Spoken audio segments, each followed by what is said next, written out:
So next topic है colligative property. Colligative property belong करती है only for the diluted solution, very diluted भी हो सकता है।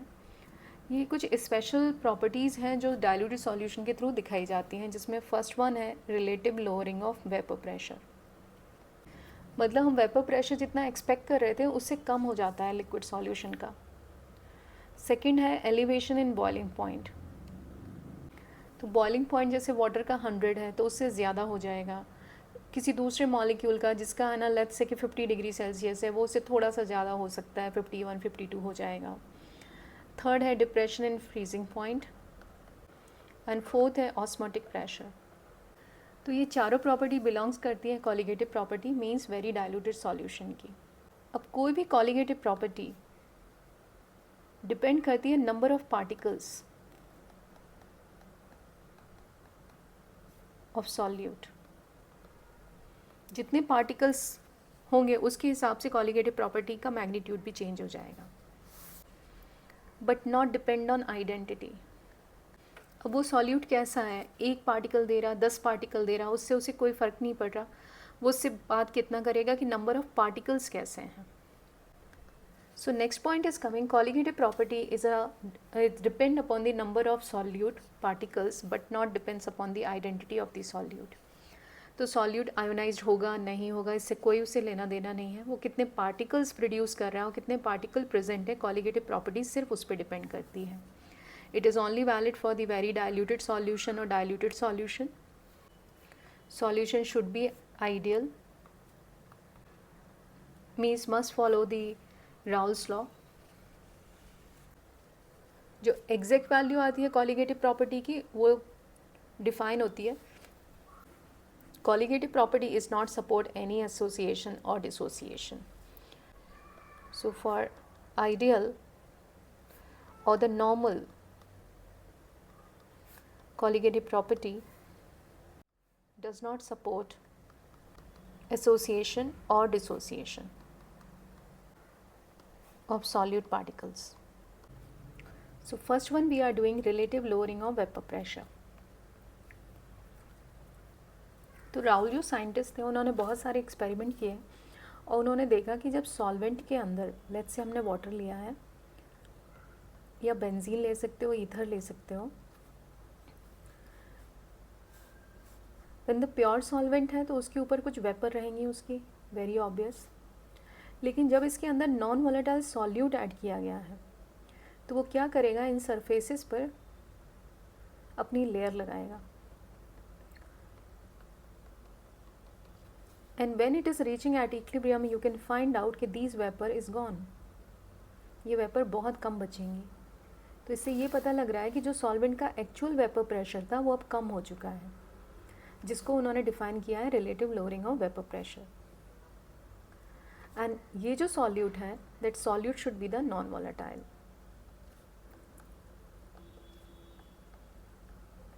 Means no vapour formation at all. तो जो हमारा पीटी था सॉल्यूशन का, P A naught X A and P B naught X B, B लिया है सॉल्यूट के लिए और ए है सॉल्वेंट। तो सिंस सॉल्यूट कैसा है, ये बी है हमारा, ये नॉन वोलेटाइल है तो इसका प्रेशर 0 हो गया। तो जो पी टी है हमारा वो हो जाएगा P A naught X A, जिसको हम लिख सकते हैं P A naught 1 minus X B. अब हमें रिलेटिव लोअरिंग बताना है, कितना लोअर हुआ है प्रेशर वो चेक करना है। So what we can do, P T stand for the P solution is equal to P A naught, जो सॉल्वेंट का वेपर प्रेशर है प्योर कंडीशन में, P A naught X B is a mole fraction of solute. Now we are doing the mathematics. I am putting the pt this side and pa this side, so we will get it pa naught minus pt would be is equal to pa naught xb. तो ये जो है ये आ रहा है lower हो चुका है वेपर प्रेशर, मतलब पहले सॉल्वेंट का पी ए नॉट था, अभी उसमें से पी टी माइनस किया है तो ये डिफरेंस अमाउंट लोअर हो चुका है। और रिलेटिव लेना है उसके इनिशियल रिस्पेक्ट में, तो हमारे पास आंसर हो जाएगा P A naught minus P T, और ये रिलेटिव गैप ले लिया is equal to X B. So this left hand side का पूरा टर्म, ये जो फुल टर्म है वो कहलाती है relative lowering of vapour pressure. और अगर वेपर प्रेशर लेना है तो सिर्फ इतना हो जाएगा, लोअरिंग ऑफ वेपर प्रेशर. तो एक्स बी क्या है, मोल फ्रैक्शन. तो ये डायरेक्टली प्रोपोर्शनल होता है मोल फ्रैक्शन ऑफ सॉल्यूट. मतलब सॉल्यूट के जितने पार्टिकल्स आएंगे उसके accordingly relative lowering of vapour pressure हो जाएगा. तो कॉलिगेटिव प्रॉपर्टी का जो फर्स्ट डेफिनेशन था कि it depend upon the number of particles, वो इस इक्वेशन में पूरी तरह से वैलिड हो गया. And this is the normal colligative property जिसमें हमने एज्यूम किया है कि कोई एसोसिएशन और डिसोसिएशन नहीं हुआ है. अब इस इक्वेशन को हम मोलैलिटी के फॉर्म में भी लिख सकते हैं. So let's write it. P A naught minus P T, P A naught equal to N B upon N B plus N A. अब जो मोल्स ऑफ सॉल्यूट हैं वो कंपैरेटिवली एन ए से बहुत कम है because solution is highly diluted. So in that case P naught minus PS, I am using the new symbol now. P naught is represent the vapor pressure of pure solvent. This thing and this thing is the same only. PT is a total vapor pressure of solution and P naught is a vapor pressure of pure solvent. Same thing, only I just change the symbol. NB upon NA. Our target to write it down in terms of molality. NB upon WA by MA, and these all are in grams, so we have to convert into the kg क्योंकि हमें निकालना है molality form में. So NB into MA by WA. अब ये ग्राम में है तो इसको kg में डालना है तो 10⁻³ kg, एंड यहाँ पे भी मल्टीप्लाई करना होगा 10⁻³ kg का. So when this all the such thing is happen, so that is considered to be the molality into MA by 1000, and this is called relative lowering of vapor pressure, where small m is a molality and capital MA is a gram molecular mass of the solvent and 1000. So we can say relative lowering of vapor pressure is directly proportional to the molality of the solution. Now next second number property हमारे पास है elevation in boiling point. So elevation in boiling point, how it is happening, and first we have to understand कि boiling point होता क्या है. तो boiling point वैसे तो हम सब जानते हैं कि is a temperature at which liquid convert into the gaseous phase, but especially ये होता है at 760 mm of mercury per, or else 1 bar, or else you can say 1 atm पर. इस एटमॉस्फेरिक प्रेशर पे जब टेम्परेचर पहुंचता है उसी को ही हम बॉइलिंग पॉइंट बोलते हैं. तो कोई भी सॉल्यूशन बॉयल तभी होता है जब उसका वेपर प्रेशर किसके बराबर हो जाए, 1 atm के बराबर. तो लेट्स से कि हमने वाटर लिया और उसको हीट अप करना शुरू किया. इनिशियली उसका वेपर प्रेशर कम था, बाद में हमने हीट करके उसके वेपर प्रेशर को 1 atm पर पहुँचाया. तब टेम्परेचर था 100 डिग्री सेल्सियस. तो हम लिख सकते हैं कि T0 is a vapour pressure of pure solvent. लेकिन जब हमने इसमें नॉन वॉलेटाइल इम्प्यूरिटी मिला दी, नॉन वॉलेटाइल इम्प्यूरिटी क्या करेगी, सरफेस को कवर, जिससे ये वेपर डाउन होंगे, और वेपर डाउन होंगे और अब तुम्हें बॉयल करना है तो तुम्हें ज़्यादा देर तक हीट सप्लाई करनी होगी, और ज़्यादा देर तक हीट सप्लाई करोगे तो सॉल्यूशन का टेम्परेचर बढ़ जाएगा और उसे हम बोलेंगे TS. This is the new boiling point और बॉइलिंग पॉइंट ऑफ सॉल्यूशन जो बढ़ चुका है. तो ग्राफ में अगर देखते हैं तो इस तरफ है वेपर प्रेशर, इधर है टेम्परेचर, ये रहा 1 atm का. तो शुरू में जब हमने सॉल्वेंट लिया था, लेट्स से उसका वेपर प्रेशर यहाँ था, धीरे धीरे टेम्परेचर बढ़ाया तो वेपर प्रेशर बढ़ा, और एक सम टाइम पर आकर जब वो उसका 1 atm पे पहुँच गया, उस समय उसका जो टेम्परेचर है वो हमने ले लिया T0, जिसे हम बोलते हैं boiling point of the pure solvent. बाद में जब उसमें सॉल्यूट मिलाया तो उसका वेपर प्रेशर डाउन हो जाएगा. लेट्स से वो यहाँ आ जाता है। अब तुमने फिर से हीट करना शुरू किया और एक सम पॉइंट ऑफ जाके वो बॉयल हो गया। अब इस समय जो टेम्परेचर लिया है वो क्या कहलाएगा, that boiling point of the solution. तो ये जो गैप है इसे बोलते हैं हम एलिवेशन इन बॉइलिंग पॉइंट, जिसकी वैल्यू डेल्टा टी है और डेल्टा टी की वैल्यू हम लिख देंगे delta T is a elevation in boiling point, इसको बी से रिप्रेजेंट कर रहे हैं, that is T S minus T not.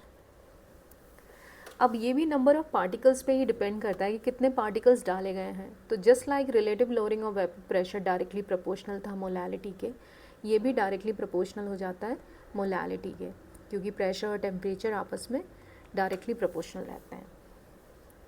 So we can see that delta T B directly proportional to the molality, so delta T B would be is equal to K B into M, और K B को हम बोलते हैं इब्लियोस्कोपिक constant, और इसे बोल सकते हैं मोलल एलिवेशन कांस्टेंट, जिसकी वैल्यू हम कैलकुलेट कर सकते हैं। अगर 1 मोल ऑफ सॉल्यूट हम डिज़ोल्व करते हैं 1000 ग्राम ऑफ सॉल्वेंट में, तो हम के बी की वैल्यू डिफाइन कर सकते हैं। सो इसको हम लिख सकते हैं delta T V would be is equal to K B into N B by W A in K G, or else we can write kb into nv upon wa into 1000, this is in gram, or else delta tb would be is equal to kb wb by molar mass of b, mass of solvent in gram into 1000. So जहाँ B is represent the solute and A is representing the solvent, MB is represent the molar mass of the solute. So molar elevation constant को हम thermodynamically भी control कर सकते हैं और इसकी value निकाल सकते हैं। That should be is equal to R TB square divide by 1000 latent heat of vaporization. Unit का ध्यान रखना होता है, ये क्वेश्चन आ चुका है। So R is a gas constant, that is the temperature in Kelvin, boiling point in Kelvin, and this is latent heat of vaporization in calories per gram. Latent heat of vaporization in calories per gram. Next property we have, that is called the depression and freezing point. So depression and freezing point means a temperature at which the vapor pressure of liquid is actually equal to a vapor pressure of solid. However बहुत कम होने वाला है, but फिर भी. So we could say, if we are seeing in the diagram, कि let's say solvent का जो vapor pressure है वो somewhere यहाँ पर है, उसको तुमने freeze किया तो वो somewhere यहाँ पे आके freeze हो गया, जिसको हम बोल रहे हैं TF not. ये pure solvent का है। अब अगर तुमने solution डाला तो उसका वेपर प्रेशर तो डाउन होगा, तो वेपर प्रेशर डाउन हुआ और वो यहाँ पे जाके फ्रीज़ हो जाएगा। मतलब इस समय जो सॉलिड के वेपर प्रेशर हैं वो लिक्विड के वेपर प्रेशर के बराबर हो जाएंगे, और ये पूरे गैप में सॉल्वेंट फ्रीज़ ही है। इस समय सॉल्यूशन फ्रीज़ हो गया और इसको हम बोल देंगे TS, means freezing point of solution. So this gap is called depression and freezing point. It is T0 minus TS in terms of freezing point, which is also directly proportional to the molality of the solution. तो हम बोल सकते हैं कि delta TF would be is equal to KF into M, जहाँ M है cryoscopic constant for solvent. M is a molality.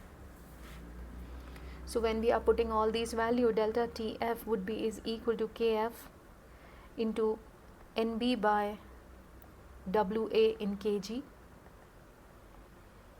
and now we will write the entire value. Delta TF would be is equal to KF NB, and delta TF equal to KF WB by MB into WA into 1000. Here everything is in gram, all are in gram. All weight are in gram. So delta T kelvin में है. K F की unit we could know that delta T F by molality, so it should be Kelvin per mole per kg. That should be the unit of the kf or maybe the kb also. So kf is a characteristics of the solvent and can be calculated by the thermodynamically. So kf का formula भी kb की तरह ही है, that is r tf square by 1000 into lf, where tf is a freezing point of the solvent and LF is a latent heat of fusion in calories per gram. So here KF को हम calories per mole में भी लिख सकते हैं, that is R TF square by 1000, and since the latent heat of fusion is given in calories per gram, if we are converting the calories per mole, so latent heat of fusion can be replaceable with the enthalpy of fusion, and that should be calories per mole. So molar mass of the solvent also I have to multiply, where this is the calories per mole. So this is the thermodynamics relation of Kf, and same thing you can apply for the Kb also. तो ये थी तुम्हारी third colligative property which is consider depression in freezing point.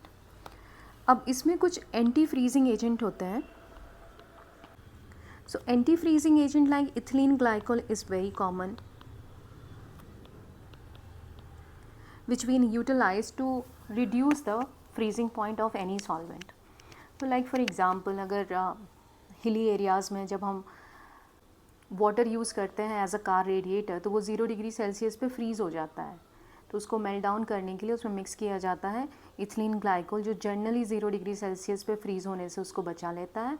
It might be freeze -10 और -15 degree Celsius.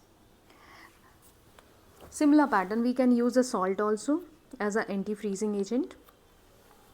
जैसे for example कि cold countries में जहाँ पे बर्फ़ गिर जाती है और सड़कों पे बर्फ़ इकट्ठी हो गई, so how we can melt this ice, we can just sprinkle the salt over there. Salt को उस पर स्प्रिंकल करते हैं तो उसका पेपर प्रेशर डाउन होने लगेगा और उसका फ्रीजिंग पॉइंट डिप्रेशन हो जाएगा. So that's how we can use the anti freezing agent in the normal life. Let's do some of the question. Like question we have a aqueous solution contain 0.25 gram of solute dissolved in 20 gram of water, freezes at 0.4 degree Celsius. Calculate the molar mass of solute. Kf is given, that is 1.86 Kelvin per kg mole. So in such type of question, direct formula we can use delta Tf would be is equal to Kf into, so Kf is already given 1.86 and molality is a moles per kg. So we have 0.25 gram of the solute and we have to find out the molar mass. So that should be the molar mass of solute by mass of solvent in kg, 20 into 10 to the power minus 3, and the freeze is 0.4 degree, so that value is 0.4 degree, and when we are calculating the molar mass we are getting around 58.13 grams per mole. So we have a question 2. The amount of ice that will separate on cooling a solution containing 50 gram of ethylene glycol in 200 gram of water at minus 9.3 degrees Celsius. Kf is given 1.86. So see, we know that ethylene glycol is an anti-freezing agent. तो अगर तुमने water ले भी रखा है तो अगर 200 gram of the water is completely ice, तो कुछ उसमें से मेल्ट हो जाएगी because ethylene glycol is decreasing the freezing point, and कुछ एक्स अमाउंट होगा जो एज अ आइस बाहर हो जाएगा. So we will apply the formula delta T F would be is equal to K F into M. So that is T not minus T S, it's a freezing point, is equal to K F into M. तो water का freezing point 0 है और ये हो रहा है 9.3 degree Celsius पर fridge. के एफ दिया है 1.86, मोलालिटी हो जाएगी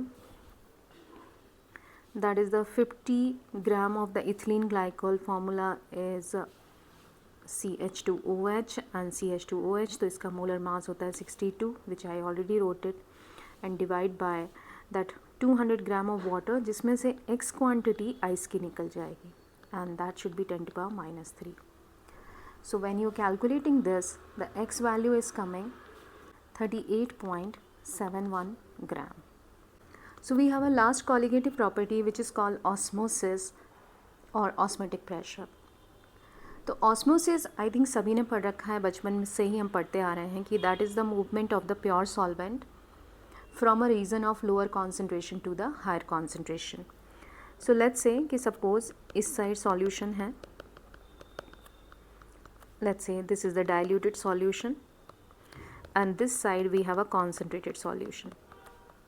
और ये जो मिडल में है वो सेमी परमेबल मेम्ब्रेन लगी हुई है. सेमी परमेबल मेम्ब्रेन नेचुरल भी हो सकती है और सिंथेटिक भी हो सकती है. नेचुरल में जैसे सेल मेम्ब्रेन्स हैं, किडनी मेम्ब्रेन्स हैं, एक्शेल मेम्ब्रेन्स हैं, these are the natural membranes. और सिंथेटिक में हो सकता है copper ferrocyanide, cellulose acetate. So I can write here that is the Okay, so here I wrote the few example of the semi-permeable membrane, that is the synthetic one, cellulose acetate, copper ferrocyanide, parchment paper and cellophane. These are the few synthetic one. Natural में you have a cell membrane or kidney membrane. These are the natural semi-permeable membrane. So they will allow the passage of the solvent. तो यहाँ पे solvent का जो concentration है, I am not talking about the solution concentration. Solvent यहाँ पे higher side है और यहाँ पे सॉल्वेंट लोअर साइड है. So what is happening, solvent यहाँ पे हायर साइड है तो यहाँ पे वेपर प्रेशर ज़्यादा जनरेट हो जाएगा, यहाँ पे कंपैरेटिवली कम जनरेट होगा. तो सिंस प्रेशर ज़्यादा जनरेट होगा तो ये पुश करेगा और the solvent will move from the diluted solution to the higher concentrated solution. और एल्स हम ये भी बोल सकते हैं कि जहाँ पे सॉल्वेंट का कॉन्सेंट्रेशन ज़्यादा है मूवमेंट, और एल्स हम ये भी बोल सकते हैं कि जहाँ पे सॉल्वेंट का कॉन्सेंट्रेशन ज़्यादा है वहाँ से कम सॉल्वेंट के कॉन्सेंट्रेशन की तरफ सॉल्वेंट मॉलिक्यूल्स मूव करते हैं सेमी परमेबल मेम्ब्रेन से. So it's phenomena of passage of pure solvent from the region of lower concentration to the higher concentration through the semi permeable membrane. This is called osmosis. और जब हम osmotic pressure की बात करते हैं तो osmotic pressure is a driving force of osmosis. So osmotic pressure, this is the driving force by which the osmosis process done, और else we can say it's a external pressure applied to concentrated solution side to stop osmosis pressure, to stop osmosis only. तो यहाँ पे जो movement है तो यहाँ पे let's say कि प्रेशर डिफरेंट है, वेपर प्रेशर 1 लिख देते हैं, वेपर प्रेशर 2 लिख देते हैं, और ये तब तक मूवमेंट चलता रहेगा जब तक कि ये दोनों आपस में बराबर नहीं हो जाते. तो हम इसको बराबर करने के लिए क्या करेंगे, we can externally apply some external pressure, और जिसको हम ऑस्मोसिस प्रेशर, ऑस्मोटिक प्रेशर के नाम से जानते हैं. एंड इसको रिप्रेजेंट करते हैं pi. It's just a symbol, not a mathematical number. तो जो भी एक्सटर्नल प्रेशर तुम यूटिलाइज करोगे तो दोनों तरफ का प्रेशर बराबर हो जाएगा and the osmosis will stop. So just like ideal gas equation, the ideal solution also following the PV equal to nRT. So I'll write here that is PV equal to nRT for ideal solution. Here the P is represent as a pi and that is V, and this is nRT. So we can say the osmotic pressure would be is equal to N by V RT, and N by V is nothing but the CRT. C means concentration. So we have a formula that is osmotic pressure would be is equal to CRT, where C is concentration of the solution in moles per liter. R is a gas constant and T is a temperature in Kelvin. So when we talk about the isotonic, so after the osmotic pressure, the few important terminology I'll tell you, that is the isotonic solution. Isotonic solution वो होते हैं जिनका जैसे यहाँ पे vapour pressure 1 है, vapour pressure 2 है और दोनों अलग अलग हैं. तो आइसोटोनिक सॉल्यूशन जिसमें वेपर प्रेशर या ऑस्मोटिक प्रेशर दोनों के कैसे हो चुके हैं, बराबर हो चुके हैं, pi 1 equal to pi 2. So the pair of solution having same osmotic pressure is called isotonic solution. Second आता है इसमें हाइपोटोनिक. हाइपोटोनिक सॉल्यूशन में क्या होता है कि कोई भी सेल मेम्ब्रेन है वो स्वेल अप हो जाती है. जैसे तुमने रेजिन को पानी में डाल दिया तो थोड़ी देर के बाद तुम देख सकते हो कि रेजिन कैसे हो जाती है, स्वेल अप हो जाती है, मतलब movement of the solvent from here to inside. इसका मतलब था कि आउटसाइड द सॉल्वेंट ज़्यादा है and inside is the solvent is less. So here we can say it's a more diluted side, the solvent side is a more diluted side. So hypotonic solution में that is the osmotic pressure is less. मतलब external pressure तुम्हें कम लगाना पड़ता है क्योंकि solvent खुद ही अपने vapour pressure generate कर देगा। उस वजह से सॉल्वेंट का मूवमेंट फ्रॉम लोअर कॉन्सेंट्रेशन से high concentrated of the solution की तरफ होने लगेगा। लेकिन वहीं अगर हम हाइपोटोनिक की बात करते हैं तो हाइपरटोनिक की, हाइपरटोनिक सॉल्यूशन मीन्स अभी हम रेजिन को रख रहे हैं सॉल्ट वाटर में, this is the salt water. तो सॉल्ट वाटर में क्या होगा, ये श्रिंक हो जाएगी, रेजिन श्रिंक होगी, मीन्स यहाँ का जो वाटर है वो इसमें आ जाएगा। इसका मतलब है कि यहाँ पे प्रेशर ज़्यादा था और यहाँ पर सॉल्वेंट का कॉन्सेंट्रेशन कम है और यहाँ पे सॉल्वेंट का concentration. So in hypotonic the region we are keeping in the salt water. अभी क्या होगा, वाटर रेजिन से बाहर आ जाएगा, तो रेजिन जो होगी, जो किशमिश कहलाती है, वो श्रिंक हो जाएगी। श्रिंक क्यों हो गई, क्योंकि यहाँ जो वाटर है वो ज़्यादा है, water is more, where here is a water less. तो जहाँ सॉल्वेंट ज़्यादा था वहाँ से सॉल्वेंट मूव कर जाएगा। सॉल्वेंट मूव कर गया, इसका मतलब था कि इसका जो प्रेशर है, ऑस्मोटिक प्रेशर, वो हाई हो जाएगा, हमें एक्सटर्नल प्रेशर ज़्यादा लगाना होगा। तो जब भी तुम एक कंटेनर में एक तरफ हाइपो सॉल्यूशन है और एक तरफ है हाइपर, तो हाइपो सॉल्यूशन में चीज़ें स्वेल अप हो जाती हैं और हाइपर में श्रिंक होती हैं। तो स्वेल अप क्यों होती हैं, क्योंकि यहाँ पे सॉल्वेंट ज़्यादा होता है। तो we can say this is the more diluted solution, solvent is more. और हाइपर में कैसा होता है, this are the concentrated solution, means solvent यहाँ पे क्या होता है, कम होता है। तो मूवमेंट हमेशा हाइपो से हाइपर की तरफ हो जाएगा। और जब दोनों के प्रेशर बराबर हो गए तो फिर हम उसको बोलते हैं आइसोटोनिक सॉल्यूशन। तो इसके अलावा कुछ और टर्मोलॉजी भी यूज़ होती है, जैसे फॉर एग्जांपल कि एक्सो ऑस्मोसिस। तो एक्सो ऑस्मोसिस लाइक ग्रेप्स इन NaCl सॉल्यूशन। तो फिर से एक्सो का मतलब है that is the outflow of the water, water बाहर आ जाएगा, तो ग्रेप्स श्रिंक हो जाएंगे। और एंडो, ग्रेप्स इन वाटर, मतलब वाटर इनफ्लो जाएगा थ्रू द सेल मेम्ब्रेन। तो ये केस जो है वो हाइपर का हो गया और ये केस जो है वो हाइपो का हो गया। तो ये टर्मोलॉजी है अलग अलग, that terminology we can utilize. So reverse osmosis is the terminology जिसमें फिर से हम चेक करते हैं। तो इन जनरल सॉल्वेंट का movement toward the salt water होने वाला है, that is the general case through the semi permeable membrane. लेकिन रिवर्स में हम क्या करेंगे, इस तरफ पाई 1 है, प्रेशर 1 है और प्रेशर 2 है। As of now pi 1 is higher than the pi 2। अब क्या करने वाले हैं, हम यहाँ पे एक्सटर्नल प्रेशर अप्लाई करेंगे। एक्सटर्नल प्रेशर मीन्स हम ऑस्मोटिक प्रेशर अप्लाई करेंगे और इतना अप्लाई करेंगे कि ये पाई 1 लेस हो जाए पाई 2 से। जैसे ही हमने इसके ऊपर प्रेशर अप्लाई किया, अब यहाँ से सॉल्वेंट मूव हो जाएगा इसकी तरफ और ये कैंसिल हो जाएगा। तो इस प्रोसेस से we can purify the salt water, means sea water को ड्रिंकेबल बना सकते हैं। That is called the reverse osmosis which is utilized to desalination of the sea water to getting the fresh drinking water.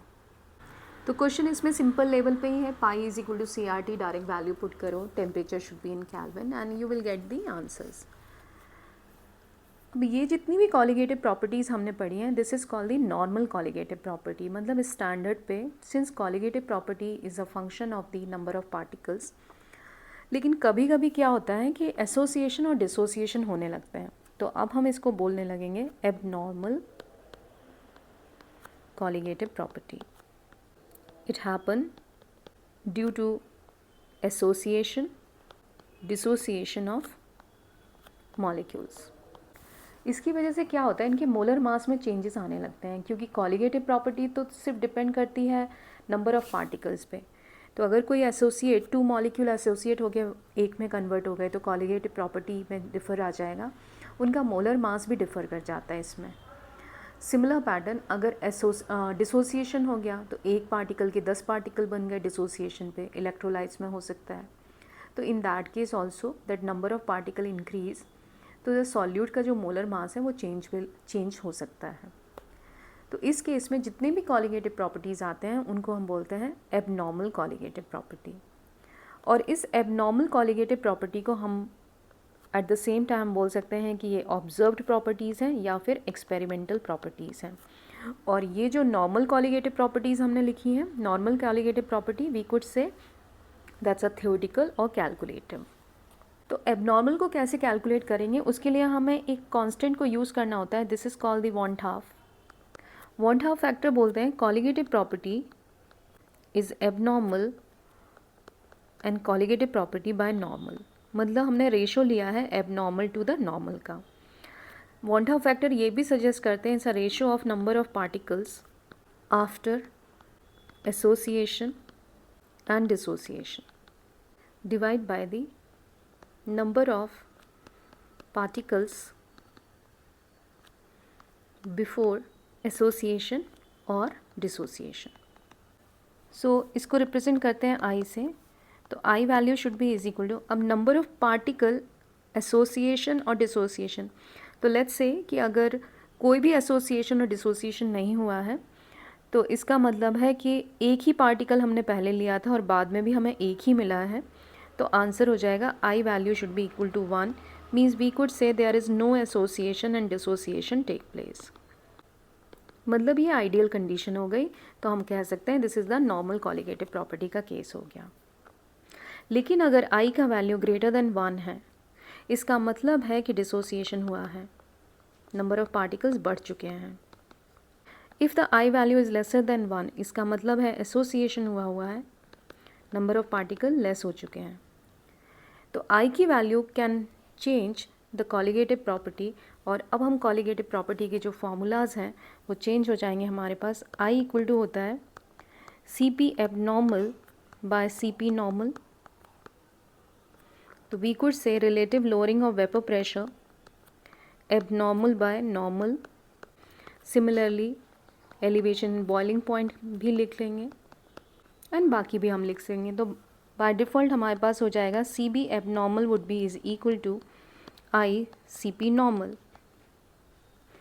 तो relative lowering of vapour pressure abnormal would be is equal to I relative lowering of vapour pressure normal.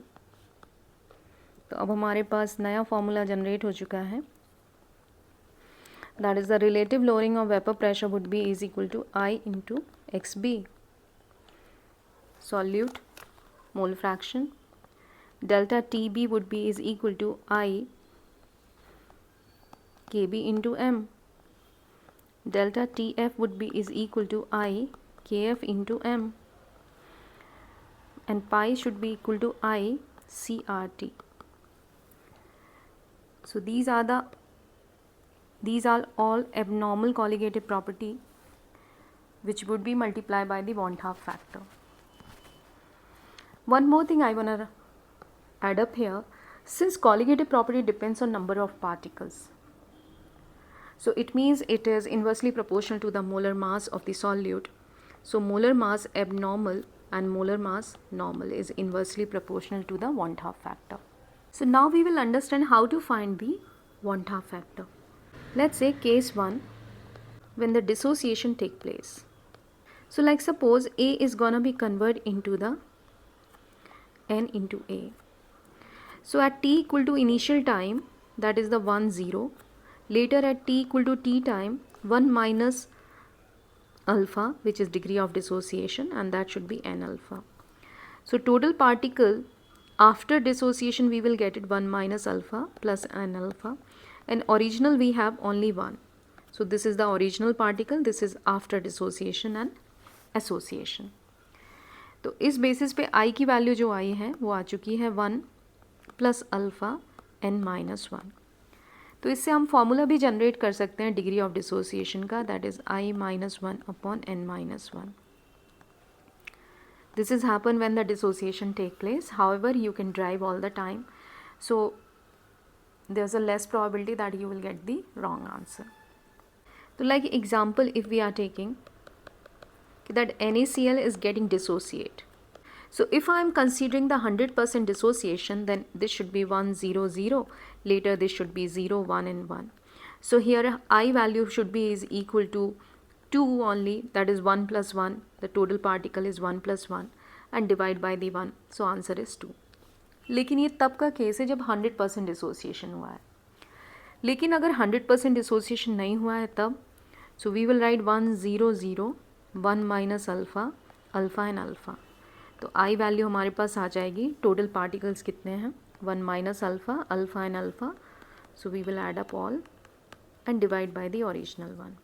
तो आई value would be is equal to 1 plus alpha. तो ये very कर सकता है, अगर 100% dissociation है तो पूरे पार्टिकल्स ले लिया, अगर अल्फ़ा पार्टिकल डिसोसिएट है तो तुम ले सकते हो, that is based on the derivation. Similarly जैसे MgCl2 है, प्योरली आयोनिक 100% डिसोसिएशन, तो आई वैल्यू डायरेक्टली 3 हो जाएगी.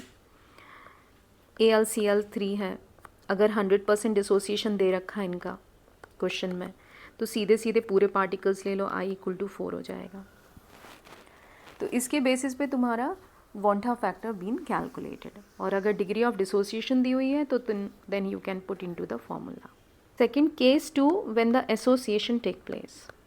So like for example, AN is gonna be converted into AN.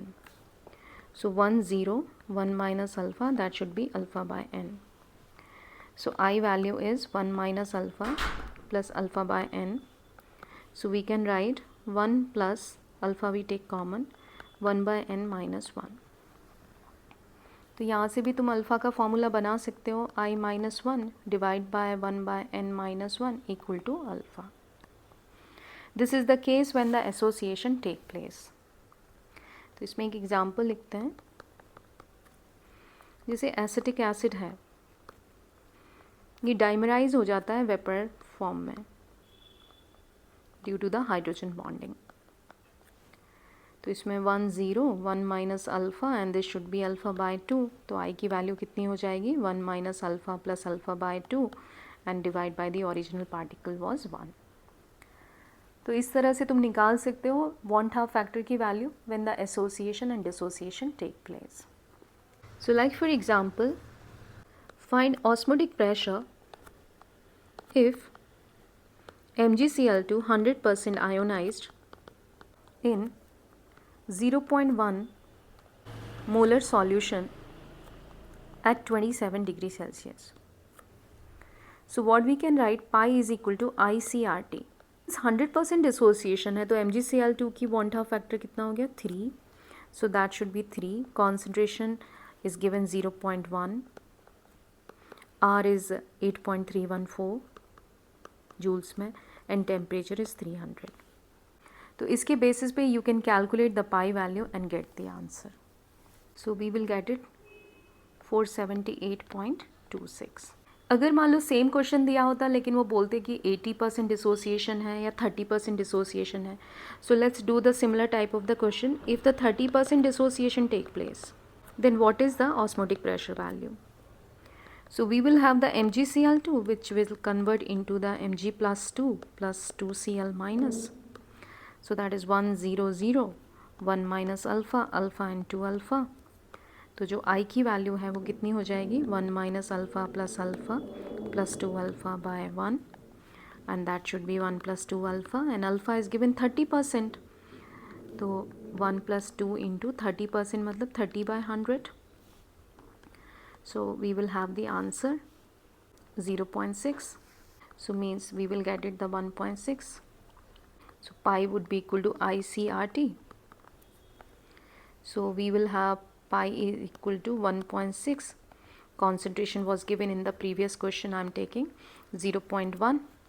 R is 8.314 and temperature is 300. So let me write in terms of RT.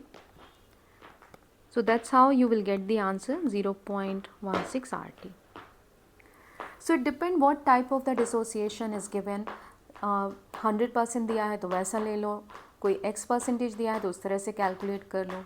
तो मैंने question osmotic pressure का किया है, तुम हर एक कॉलिगेटिव प्रॉपर्टी को इस तरह से सॉल्व कर सकते हो. सो अपडेटेड फॉर्मूले को ही अप्लाई करना ज़्यादा अच्छा होता है। अगर मान लो I1 है, जैसे कुछ सॉल्यूट होते हैं जिनका डिसोसिएशन वॉन्टा फैक्टर 1 ही होता है, तो हम लिख सकते हैं कि जैसे for example glucose, sucrose, urea, इनके जो वॉन्टा फैक्टर होते हैं वो 1 ही हैं, क्योंकि ये सारे के सारे कैसे होते हैं, नॉन वॉलेटाइल सॉल्यूट। तो इनके लिए कॉलिगेटिव प्रॉपर्टी नॉर्मल भी और एबनॉर्मल दोनों ही सेम होती हैं। So this is all about the chapter of the liquid solution. Hope you understand everything. For more detailing of the other chapter follow कैम्पटाइड and PYQ जो मैंने इस चैप्टर के अपलोड किए हैं उसको जाके सॉल्व कर लो, ताकि तुम्हारी प्रैक्टिस भी हो जाए। तो चैप्टर एक तरह से पूरी तरह से तुम्हारा कंप्लीट हो जाएगा। Thank you so much. Keep learning, keep study and be smart. Thank you, bye bye.